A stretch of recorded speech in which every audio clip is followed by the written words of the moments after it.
प्यारे बच्चों, NCERT coaching में आप सभी का स्वागत है। आज के इस वीडियो में हम कक्षा 12वीं की जो विषय भौतिकी है, क्लास 12th की एनसीईआरटी से, उसकी यूनिट 1 का अध्ययन करने हम जा रहे हैं। वीडियो स्टार्ट करने से पहले मैं इस यूनिट के बारे में थोड़ा सा आपको बता देता हूँ। इस यूनिट का जो नाम है आपका, वो है स्थिर विद्युत या स्थिर विद्युत, दोनों नाम से इस यूनिट को बोला जाता है। और इस यूनिट से जो एनसीईआरटी पैटर्न के हिसाब से एमपी बोर्ड में आपसे कुल 7 अंक के इस यूनिट से क्वेश्चन आंसर आते हैं, जिनमें से एक अंक के 2 प्रश्न आते हैं और 5 अंक का 1 प्रश्न आता है। अर्थात यहाँ पर इस यूनिट से छोटे छोटे प्रश्न आपसे नहीं पूछे जाएंगे, 2 नंबर, 3 नंबर और 4 नंबर। तो हमारा फोकस बड़े बड़े क्वेश्चनों पर अधिकतर रहेगा, पर छोटी छोटी बातों का ध्यान भी मैं इस यूनिट की में रखूँगा, ताकि आपको जो 1 अंक के प्रश्न हैं उनके भी नंबर मिल सके। तो बच्चों, करते हैं स्टार्ट। देखते हैं इस यूनिट में हम आज के पाठ्यक्रम में क्या क्या पढ़ेंगे। बच्चों, आज का जो हमारा पाठ्यक्रम रहेगा वो इस तरह रहेगा। सबसे पहले हम विद्युत के बारे में जानेंगे, फिर उसके बाद में हम घर्षण विद्युत किसे कहते हैं उसके बारे में जानने का प्रयास करेंगे। इसके बाद में विद्युत आवेश या फिर आवेश किसे कहते हैं, और आवेश के प्रकारों के बारे में जानेंगे। और अंत में महत्वपूर्ण बिंदु इस पाठ के, या इस जो पाठ्यक्रम है उसका सार अंत में हम सीखेंगे। महत्वपूर्ण बिंदु आपके 1 नंबर सही विकल्प रिक्त स्थान जोड़ी एक वाक्य में उत्तर में आ सकते हैं। तो बच्चों, स्टार्ट करते हैं। सबसे पहले जानते हैं कि विद्युत क्या है, या अर्थात इलेक्ट्रिसिटी क्या है। तो बच्चों, विद्युत, देखिए, एक साधारण अनुभव की बात है कि जब हम सूखे बालों में कंघी करते हैं तो कंघी में एक गुण उत्पन्न होता है। जो सूखे बालों में हम कंघी करते हैं, उस कंघी में एक गुण उत्पन्न हो जाता है। वो गुण क्या होता है? वो कागज के छोटे छोटे टुकड़ों को अपनी ओर आकर्षित करने का गुण पैदा हो जाता है। और ये आकर्षण है, ये गुरुत्वाकर्षण से थोड़ा सा भिन्न होता है। तो एक वैज्ञानिक थे यूनान के,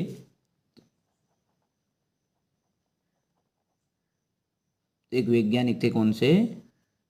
यूनानी वैज्ञानिक थे, और उनका जिनका नाम था थेल्स। तो यूनानी वैज्ञानिक थेल्स ने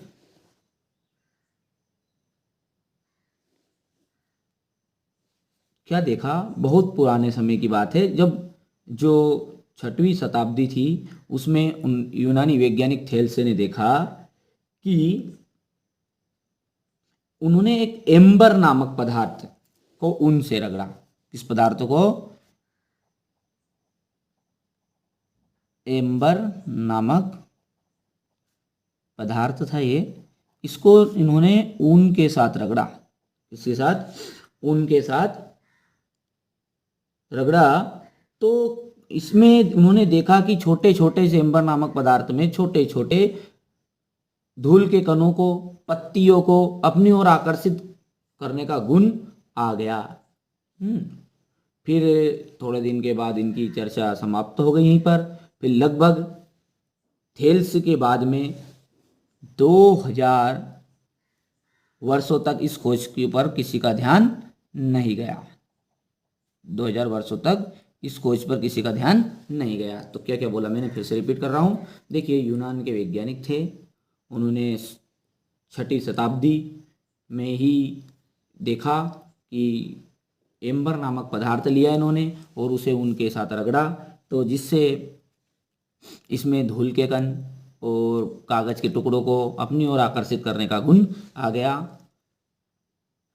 तो ये उन्होंने देखा कि जो गुरुत्वाकर्षण है उससे थोड़ा सा भिन्न है, और जिसके बाद में 2000 वर्षों तक लगभग इनकी खोज पर किसी का ध्यान नहीं गया। यह बात यहीं पर समाप्त हो गई।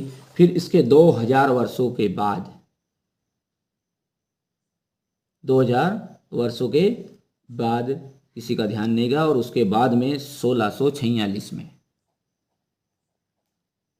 कौन से सन में, 1646 में थॉमस ब्राउन, क्या नाम है वैज्ञानिक का, थॉमस ब्राउन ने ऊर्जा जिसके कारण किसी पदार्थों को रगड़ते हैं तो उसके कारण आकर्षण उत्पन्न होता है, इसके बारे में अध्ययन किया। और बड़ी गहराई से अध्ययन करने के बाद इन्होंने देखा कि जो पदार्थ होता है या फिर कोई भी ऊर्जा होती है किसी भी पदार्थ में, उसमें हल्की जो वस्तुएं होती है उनको अपनी ओर खींचने का गुण पैदा हो जाता है। तो इसी प्रकार जो वैज्ञानिक ने जो नाम दिया, थॉमस ब्राउन ने उसे इलेक्ट्रिसिटी नाम दिया। तो इस प्रकार विद्युत की परिभाषा क्या बनी। बच्चों ये तो थोड़ा सा इसके बारे में बेसिक था, एक बार और रिपीट में कर देता हूँ। क्या क्या था, ये हमने पढ़ा है कि यूनान के वैज्ञानिक, देखिए सार याद रखना आपको, इतनी छोटी छोटी चीज जो समझ में आती है वो याद करते यही है, बोलते यही है। देखिए यूनानी वैज्ञानिक थे थेल्स, इन्होंने एम्बर नामक पदार्थ को ऊन से रगड़ा और उन्होंने देखा कि इस एम्बर पदार्थ में छोटे छोटे कणों को और कागज के टुकड़ों को अपनी ओर आकर्षित करने का गुण आ जाता है। लगभग 2000 वर्षों तक ये खोज यहीं पर किसी का ध्यान नहीं गया। फिर 1646 में थॉमस ब्राउन नामक वैज्ञानिक ने इस पर, इसके अतिरिक्त और दूसरे जो ऊर्जा के पदार्थ है उन पर इन्होंने इसकी प्रयास किया, देखने का खोज की।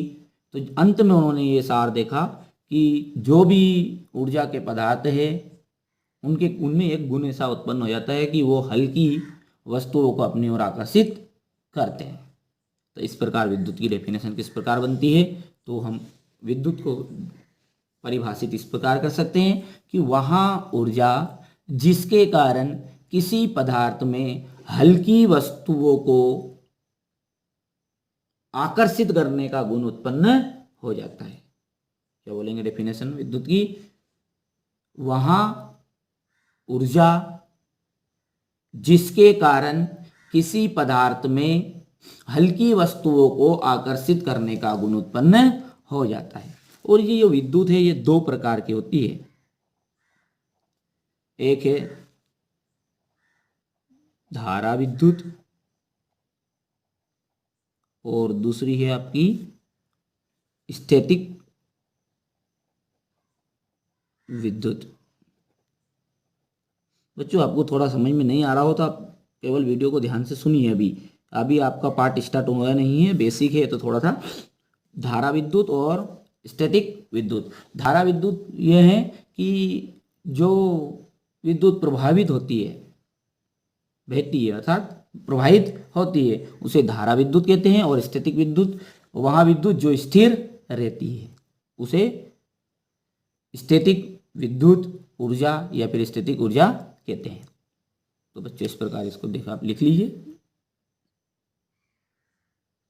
देखिए बच्चों ये हम नोट कर सकते हैं यहाँ से कि विद्युत वहाँ ऊर्जा जिसके कारण किसी पदार्थ में हल्की वस्तुओं को आकर्षित करने का गुण उत्पन्न हो जाता है, विद्युत कहलाती है। यहाँ दो प्रकार की होती है, नंबर एक है धारा विद्युत और नंबर दो है स्टैटिक विद्युत। धारा विद्युत जो विद्युत प्रवाहित होती रहती है उसे धारा विद्युत कहते हैं, और स्टैटिक विद्युत वहाँ विद्युत जो स्थिर रहती है उसे स्टैटिक विद्युत या स्टैटिक विद्युत ऊर्जा कहते हैं। तो बच्चों आप इसको नोट कर लीजिए पहले, आगे वीडियो देखने से पहले, ताकि आपको ये अच्छे समझ में आ जाए।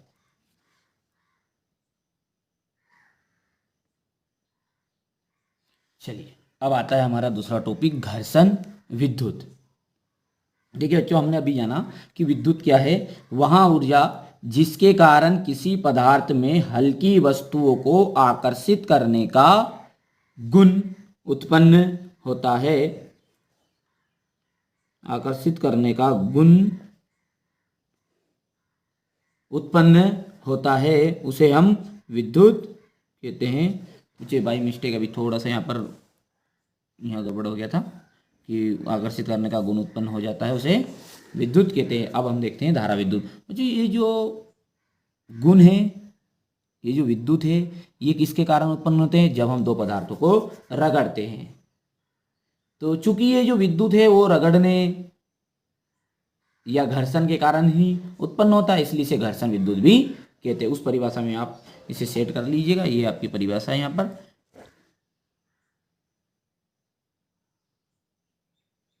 ये यहाँ पर वहाँ ऊर्जा जिसके कारण किसी पदार्थ में हल्की वस्तुओं को आकर्षित करने का गुण उत्पन्न हो जाता है, विद्युत कहलाती है। और ये विद्युत रगड़ने या घर्षण से उत्पन्न होती है, इसलिए इसे घर्षण विद्युत भी कहते हैं। तो देखिए ये घर्षण विद्युत हो गया है।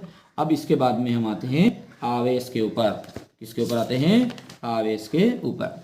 देखिए अब दूसरा टॉपिक है हमारा विद्युत आवेश।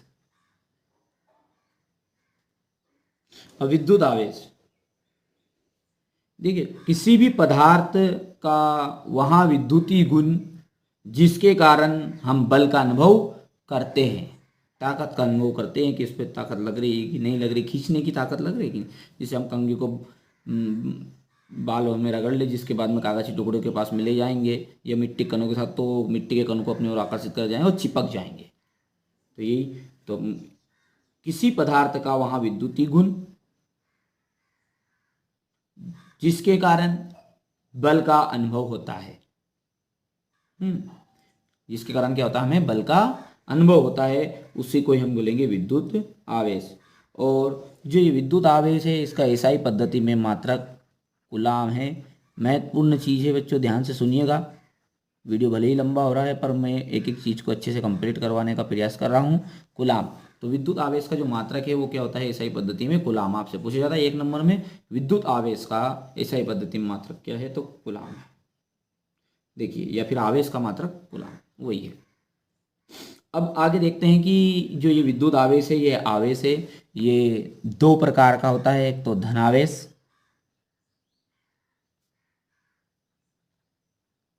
और दूसरा होगा ऋण आवेश। पहला हो गया आपका धनावेश और दूसरा बन जाएगा आपका ऋण आवेश।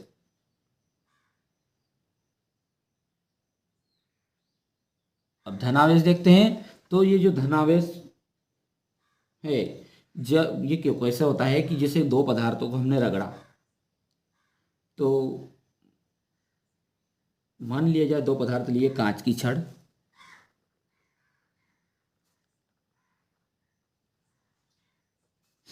और रेशम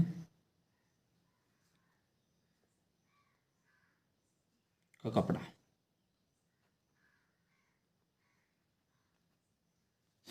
कांच की छड़ और रेशम का कपड़ा। तो जब हम कांच की छड़ और रेशम के कपड़े को रगड़ते हैं, तो इनमें से एक पदार्थ में से इलेक्ट्रॉन निकलते हैं और दूसरे पदार्थ में चले जाते हैं। अब जब एक पदार्थ से इलेक्ट्रॉन निकलेंगे और दूसरे पदार्थ में जाएंगे, तो जो पहला पदार्थ है यानी कि कांच की छड़ है, उसमें क्या होगा? इलेक्ट्रॉन की कमी आएगी। और रेशम के कपड़े में इलेक्ट्रॉन की वृद्धि होगी या अर्थात बढ़ेंगे।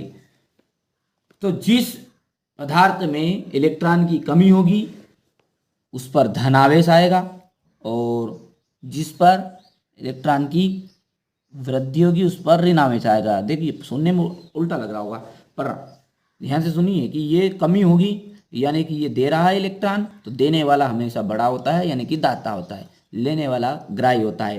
तो इसको तो धन है और ये ऋण है। तो आप बोलेंगे कि जब कांच की छड़ को रेशम के कपड़े के साथ रगड़ते हैं, तो कांच की छड़ में से पर जो आवेश उत्पन्न होता है, परिभाषा बना रहे हैं आप धनावेश की, कांच की छड़ और रेशम के कपड़े को जब रगड़ते हैं तो कांच की छड़ पर जो आवेश उत्पन्न होता है उसी को धनावेश कहते हैं। और ऋण आवेश की परिभाषा, जब, अब ऋण आवेश में कांच की छड़ मत लेना आप, उदाहरण आप ले लेना, उदाहरण एक तो एबोनाइट की छड़, एक तो एबोनाइट की छड़ को ऊनी कपड़े के साथ, एक ऊनी कपड़ा, तो एबोनाइट की छड़ को ऊनी कपड़े के साथ रगड़ते हैं तो क्या होता है, इस ऊनी कपड़े से इलेक्ट्रॉन इसमें आते हैं और यहाँ पर इसमें वृद्धि होती है एबोनाइट की छड़ में, यानी कि इसमें क्या होगी, ऋण आवेश आएगा और ऊनी के कपड़े में धनावेश आएगा। तो जब एबोनाइट की छड़ और ऊनी कपड़े को रगड़ते हैं तो एबोनाइट की छड़ पर जो उत्पन्न आवेश होता है वो ऋण आवेश होता है। तो इसकी दो तरह से परिभाषा बना सकते हैं। पहली तो ये मैंने बोली आपको कि जब कांच की छड़ को रेशम के कपड़े पर रगड़ते हैं तो कांच की छड़ में जो आवेश आता है उसी आवेश को धनावेश कहते हैं। और एबोनाइट की छड़ को जब ऊनी कपड़े के साथ रगड़ा जाता है तो एबोनाइट की छड़ पर जो आवेश उत्पन्न होता है उसे ऋण आवेश कहते हैं। या फिर इसको दूसरे तरीके से, ये देखिए दो पदार्थ हैं, तो जब दो पदार्थों को आपस में रगड़ा जाता है तो एक से इलेक्ट्रॉन निकलते हैं और दूसरे पदार्थ में चले जाते हैं। ध्यान से सुनिए, जब एक पदार्थ, गलती होगी, दो पदार्थ है, जब दो पदार्थों को आपस में रगड़ा जाता है तो एक पदार्थ से इलेक्ट्रॉन निकलते हैं और दूसरे पदार्थ में चले जाते हैं।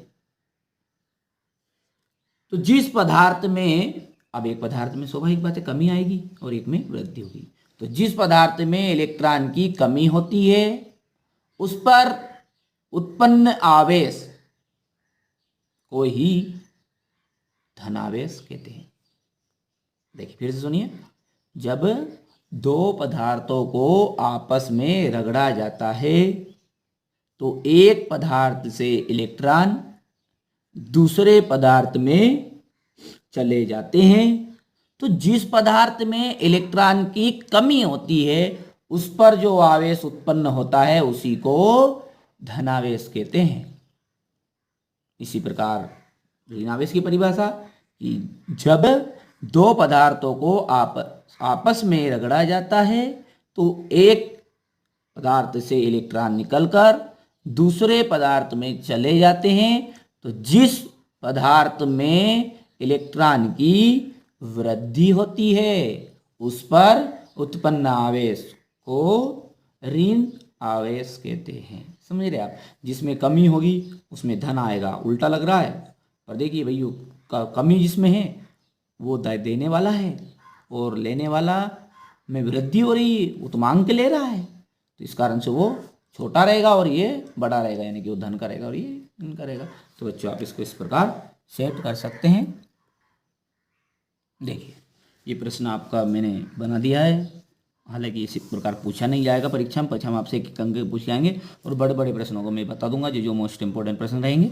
देखिए विद्युत आवेश किसे कहते हैं, इसका एसआई मात्रक क्या है और यहाँ कितने प्रकार का होता है। तो विद्युत आवेश किसी पदार्थ का वहाँ विद्युतीय गुण जिसके कारण बल का अनुभव होता है विद्युत आवेश कहलाता है और एसआई पद्धति में इसका मात्रक कूलाम है। विद्युत आवेश को दो प्रकार का होता है, धनावेश और ऋण आवेश। धनावेश की डेफिनेशन ये रही आपकी कि जब दो पदार्थों को आपस में रगड़ा जाता है तो एक पदार्थ से इलेक्ट्रॉन निकलकर दूसरे पदार्थ में चले जाते हैं। तो जिस पदार्थ में इलेक्ट्रॉन की कमी आती है उस पर आए आवेश को धनावेश कहते हैं। और दूसरे शब्दों में कांच की छड़ को रेशम के कपड़े से रगड़ते हैं तो कांच की छड़, ये दूसरे शब्दों में यानी दो में से एक लिख सकते हैं आप, जो मैं आपको कांच की छड़ को जब रेशम के कपड़े से रगड़ते हैं तो जो कांच की छड़ पर जो आवेश उत्पन्न होता है उसी को धनावेश कहते हैं। फिर इसके बाद में हमने जाना ऋण आवेश, जब दो पदार्थों को आपस में रगड़ा जाता है तो एक पदार्थ से इलेक्ट्रॉन निकलते हैं और दूसरे पदार्थ में चले जाते हैं। पर यहाँ ध्यान देना, यहाँ पर बदल दें, जिस पदार्थ में इलेक्ट्रॉन की वृद्धि होती है उस पर आए हुए आवेश को ऋण आवेश कहते हैं। और ये दूसरे शब्दों में आप लिख सकते हैं कि एबोनाइट की छड़ को ऊनी कपड़े से रगड़ा जाता है, तो एबोनाइट की छड़ पर जो उत्पन्न आवेश होते हैं उसे ऋण आवेश कहते हैं। तो बच्चों, वीडियो भले ही लंबा हो रहा है, मैं एक एक चीज़ को टॉपिक के द्वारा बना रहे हैं, और यदि मैं अलग अलग वीडियो इनके बनाऊंगा तो इतने सारे वीडियो हो जाएंगे कि आपको कंप्लीट करने में आसानी नहीं रहेगी। थोड़ा सा भाई वीडियो लंबा है, आप शांति के साथ बनाए रखिए और धैर्य के साथ इस वीडियो को देखिए। थोड़ा सा और है, अब अंत में हम इसके जो महत्वपूर्ण बिंदु इसके बारे में अध्ययन करेंगे। उससे पहले आप इनको लिखते जाएं, रोक रोक कर वीडियो को बीच बीच में लिखते जाएं।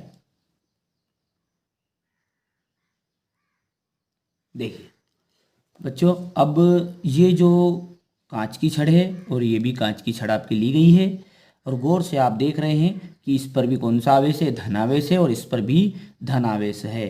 तो ये जो तीर का निशान क्या दर्शा रहा है, ये इससे दूर जा रही है। ये पहली जो छड़ है ये दूसरी छड़ से दूर जा रही है, तो यानी कि दूर जाने को बोलते हैं प्रतिकर्षण।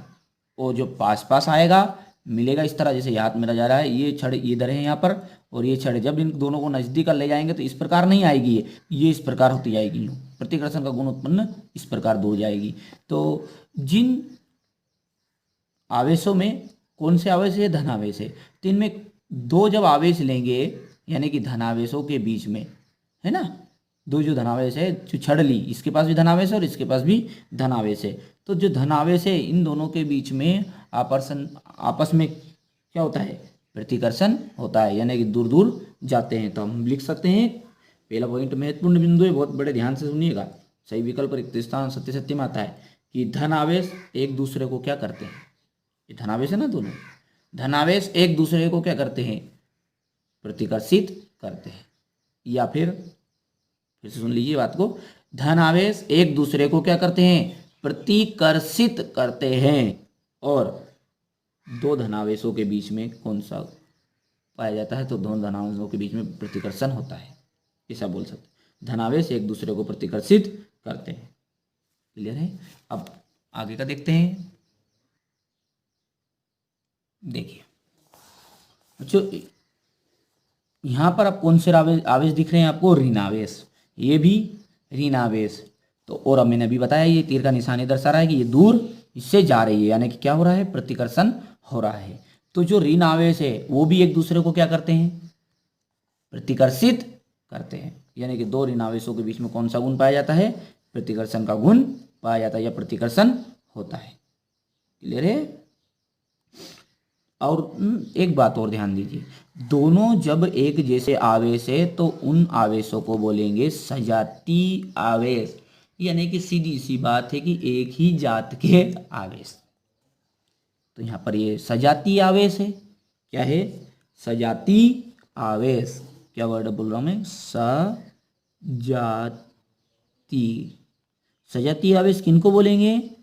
इधर भी धन है तो इधर भी धन, इधर ऋण है तो इधर भी ऋण। तो दो सजातीय आवेशों के बीच में किसका गुण पाया जाता है? प्रतिकर्षण का गुण पाया जाता है।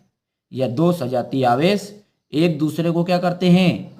प्रतिकर्षित करते हैं। तीन तरीके से बोल रहा हूं मैं। पहला बोल रहा हूं कि दो सजातीय आवेश के बीच में प्रतिकर्षण का गुण पाया जाता है, या फिर दो सजातीय आवेश एक दूसरे को प्रतिकर्षित करते हैं, या हम कह सकते हैं कि ऋण आवेश एक दूसरे को प्रतिकर्षित करते हैं। उसी प्रकार उसमें धन में भी बोलना कि दो धनावेश एक दूसरे को प्रतिकर्षित करते हैं, या दो धनावेशों के बीच प्रतिकर्षण का गुण पाया जाता है, और दो सजातीय आवेशों के बीच में, ये तो दोनों के लिए सेम, दो सजातीय आवेशों के बीच में प्रतिकर्षण का गुण पाया जाता है। एक और चित्र को देख लेते हैं हम।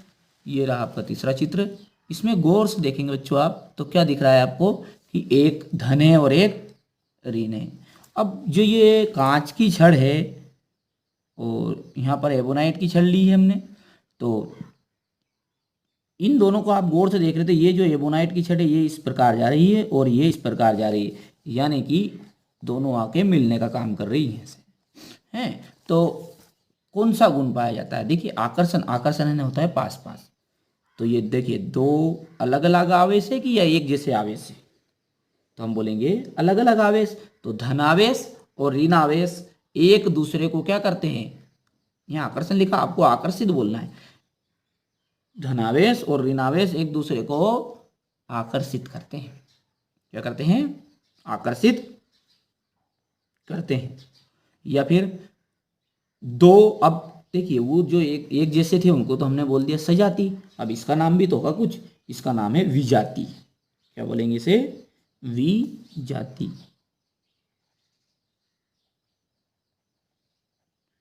तो दो विजातीय आवेश है ये, तो दो विजातीय आवेशों के बीच में क्या होता है, आकर्षण का गुण पाया जाता है या आकर्षण होता है।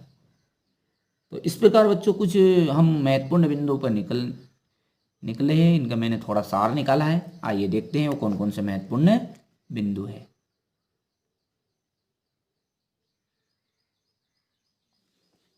देखिए महत्वपूर्ण बिंदु आए हैं हमारे, नोट आप इनको करना, ये एक एक नंबर में पूछे जाते हो। उधर से भी जो परिभाषाएं थी महत्वपूर्ण लगे आपको वो चीज़ नोट करना और अच्छे से करिएगा तैयारी। महत्वपूर्ण बिंदु निकले हमारे कि धनावेश एक दूसरे को, जो दो धनावेश है ये, तो धनावेश एक दूसरे को क्या करते हैं, प्रतिकर्षित करते हैं।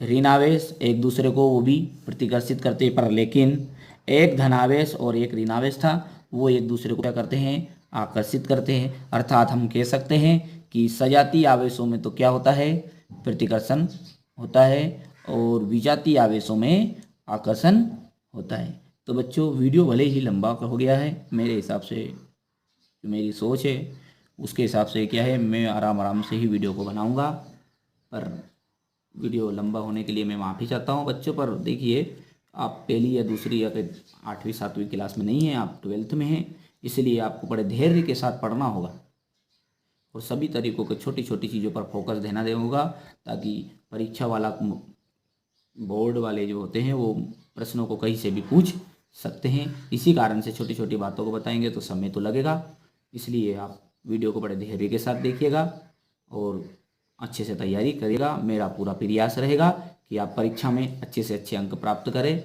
और जब तक आपकी परीक्षा पूरी नहीं होगी उससे पहले मैं सारे वीडियो अपलोड कर दूंगा। आप सिर्फ इन्हें अच्छे से देखिए और इनकी तैयारी करिए। तो मिलते हैं बच्चों अगले वीडियो में, और अगले वीडियो में हम कुछ ऐसे ही रोचक तथ्यों के बारे में जानेंगे, और इसके बाद में हमारा जो 5 नंबर के इम्पोर्टेंट प्रश्न हैं उनका अध्ययन करेंगे। धन्यवाद।